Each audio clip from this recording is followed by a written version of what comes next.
नमस्कार शेतकरी बांधवांनो, तुमच्यासाठी आजची बातमी अत्यंत महत्त्वाची आहे।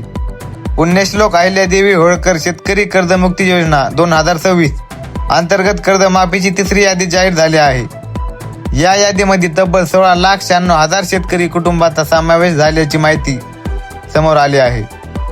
पण मित्रांनो, सर्वात महत्त्वाचा प्रश्न असा आहे की तुमचे नाव या यादीत आहे का? तुमचे नाव जर यादीत नसेल तर काय करावे? तुम्हाला कर्जमाफीचा लाभ मिळणार का नाही? तसेच काही शेतकऱ्यांना या यादीतून वगळण्यात आले आहे। आजच्या व्हिडिओमध्ये आपण या सर्व प्रश्नांची सविस्तर माहिती घेणार आहोत, त्यामुळे व्हिडिओ शेवटपर्यंत नक्की बघा। सर्वप्रथम तिसऱ्या यादीची मोठी बातमी। महाराष्ट्र शासनाच्या पुण्यश्लोक अहिल्यादेवी होळकर शेतकरी कर्जमुक्ती योजना 2026 अंतर्गत पात्र शेतकऱ्यांना टप्प्याटप्प्याने याद्या प्रसिद्ध केल्या जात आहेत।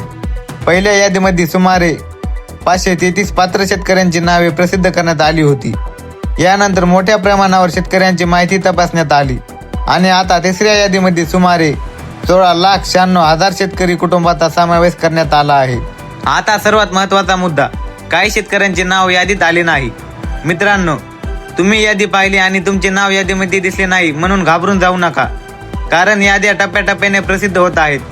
शासनाकडून उर्वरित पात्र लाभार्थ्यांच्या याद्याही पुढील काळात प्रसिद्ध होतील, म्हणून पहिल्या किंवा तिसऱ्या यादीमध्ये नाव आले नाही म्हणून घाबरून जाऊ नका। मृत्यू झालेल्या शेतकऱ्यांच्या कर्जाबाबत काय? काही प्रमाणामध्ये शेतकऱ्यांचा मृत्यू झालेला असला तरी पात्रतेनुसार कर्जमाफीचा लाभ मिळाल्याची प्रक्रिया होऊ शकते। मात्र अशा खात्यामध्ये वारसा कर्ज खाते, आधार आणि बँकच्या रेकॉर्डशी संबंधित पडताळणी आवश्यक असू शकते।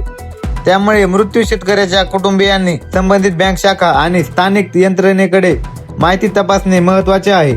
तुमचे नाव तिसऱ्या यादीमध्ये आहे का नाही हे कसे तपासायचे? सर्वप्रथम तुमच्या गावच्या ग्रामपंचायत किंवा बँक शाखेत जाऊन तेथे याद्या आलेल्या आहेत त्या तपासून घेणे। जर तुमचे नाव तिसऱ्या यादीमध्ये आले असेल तर तुम्ही लवकरात लवकर आपले आधार प्रमाणीकरण करून घेणे महत्त्वाचे आहे। जर नाही केले तर तुम्हाला कर्जमाफीचा लाभ मिळणार नाही। मित्रांनो, तुम्हाला जर व्हिडिओ आवडला असेल तर लाईक करा आणि चॅनलला सबस्क्राईब करून ठेवा। धन्यवाद।